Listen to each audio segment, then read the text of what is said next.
भाषणामध्ये आपण उल्लेख केला की प्रस्ताव जे आहे तो एक डाव राखून ठेवतो आणि काही वेळापुरतं सत्तेतून बाहेर आहात.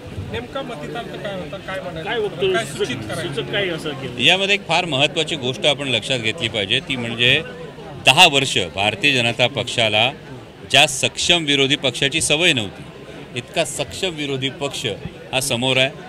काँग्रेसने मला वाटतं काल परवाच मी माध्यमातून जो ऐकलं, जो इशारा दिलेला आहे की जेव्हा हवं तेव्हा सरकार हे पलटू शकतं आणि या सगळ्या गोष्टी या पुढच्या काळामध्ये तुम्हाला नक्कीच बघायला मिळतील.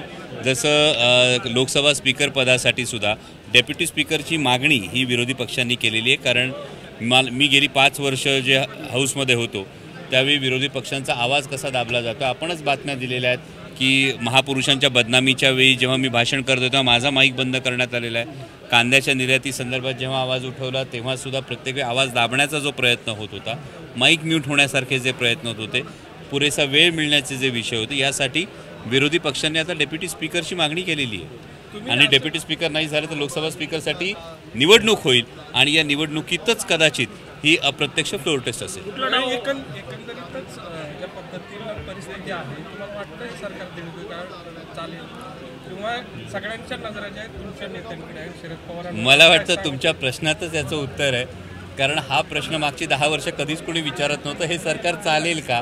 पण आता हा प्रश्न आहे. कारण त्रयस्थ म्हणून आपण जेव्हा विचार करतो तेव्हा जे 2 महत्त्वाचे नेते भारतीय जनता पक्षाचे आहेत, या नेत्यांच्या संपूर्ण राजकीय कारकिर्दीमध्ये त्यांना गठबंधनचं सरकार चालवण्याचा कुठलाही अनुभव नाही आहे.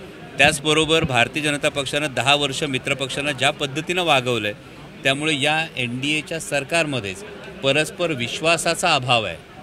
आणि त्यामुळे परस्पर विश्वासाचा अभाव असणारं जेव्हा सरकार असतं तेव्हा फक्त एक धक्का और दो याची गरज असते. हा जो एक धक्का आहे तो शरद पवारांच्याच माध्यमातून दिला जाईल.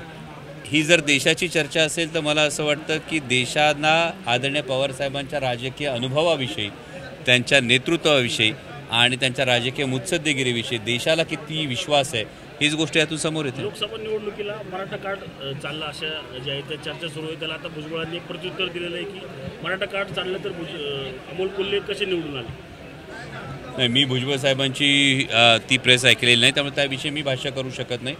यामध्ये माझी कायम एक भावना आहे की छत्रपती शिवाजी महाराजांचा आदर्श घेऊन 18 पगड जातीच्या लोकांनी एकत्र येऊन विधायक कार्यासाठी प्रेरित होणं ही छत्रपती शिवाजी महाराजांची शिकवण आहे. त्या दृष्टीनं हे सातत्यानं काम करत होतो आणि त्यामुळे शिरूर लोकसभा मतदारसंघामध्ये अशा कुठल्याही फॅक्टरचा मला कुठलाही जो एक परस्पर विश्वासाचा जो अभाव असतो हा मला तरी कुठे जाणवला नाही. लोकसभा निवडणुकीनंतर परिस्थिती बरीचशी बदललेली आहे. तुम्ही भाषणात पण म्हटलं की जवळपास 158 ठिकाणी तुमचे उमेदवार आघाडीला, हे मतदारसंघात आघाडीला आहे. किती लोकांनी संपर्क केला आहे? तुम्ही आता या राष्ट्रवादी काँग्रेसमध्ये तुमची एक महत्त्वाची भूमिका असते, जसं माड्यात बघितली, तर कशा पद्धतीनं तुम्ही बघताय? किती लोक माघारी येण्यासाठी उत्सुक आहेत? तुमच्याशी कोणी संपर्क किंवा इतर पक्ष? नाही, उत्सुक असणाऱ्यांची संख्या प्रचंड मोठी आहे. 4 जून नंतर जे काही विकासाचं नाव घेऊन पलीकडे गेले यांच्यामध्ये एक संपूर्णपणे पळापळ आपल्याला दिसून येते. परंतु माघारी घ्यायचं का नाही हा महत्त्वाचा विषय. कारण या संघर्षाच्या काळात ज्या सर्वसामान्य कार्यकर्त्यांनी हा किल्ला लढवला आणि जेव्हा विकासासाठी गेलेले पलीकडे जाऊन बसले होते, त्यामध्ये आदरणीय पवारसाहेब असतील, मान्य प्रदेशाध्यक्ष जयंत पाटील साहेब असतील, हे योग्य तो निर्णय घेतील अशी आम्हाला सगळ्यांना अपेक्षा आहे. राष्ट्रवादी काँग्रेसमध्ये नवीन वाद सुरू झालेला आहे. रोहित पवार विरुद्ध जयंत पाटील, तुम्ही वरिष्ठ नेते आहात, कसं बघता आणि किती दिवसात संपवण्याचा प्रयत्न? नाही, मला वाटत नाही यामध्ये कुठलाही वाद आहे. कसं आहे, एखादा कार्यकर्ता त्याच्या भावना ट्विटरवर व्यक्त करतो आणि म्हणून आपण पक्षात वाद आहे असं म्हणतो, असं होत नाही. कारण खूप मोठ्या संघर्षातून फिनिक्स प्रमाणे आदरणीय पवारसाहेबांनी ही भरारी घेतलेली, ही उभारी घेतलेली आहे. आणि या उभारीमुळे तुम्ही विचार करा की खरी राष्ट्रवादी कोणाची हा जो प्रश्न होता तो एकीकडे जेमतेम 20% स्ट्राईक रेट, 5 जागांपैकी 1 जागा, आणि दुसरीकडे 10 जागांपैकी 8 जागा, हा 80% स्ट्राईक रेट. तर 20 मार्क मिळवणाऱ्याला पास म्हणायचं की 80 मार्क मिळवणाऱ्याला पास म्हणायचं?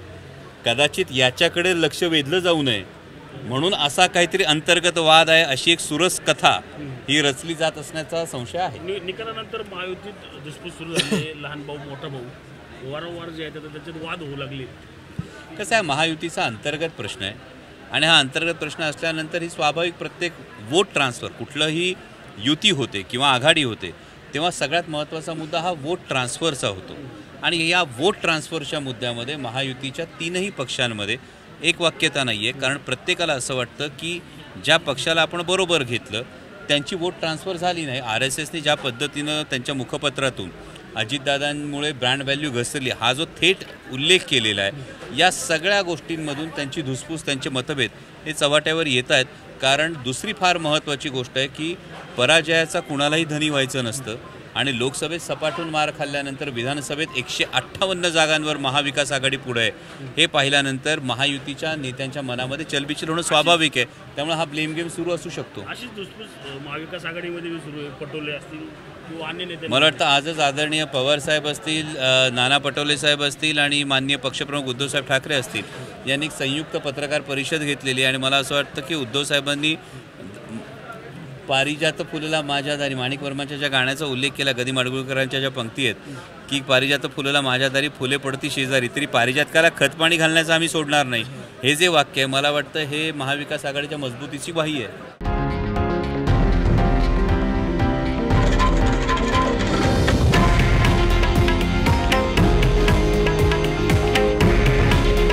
हे आहे देशातील नंबर 1 न्यूज नेटवर्क आणि आपण पाहत आहात TV9 मराठी.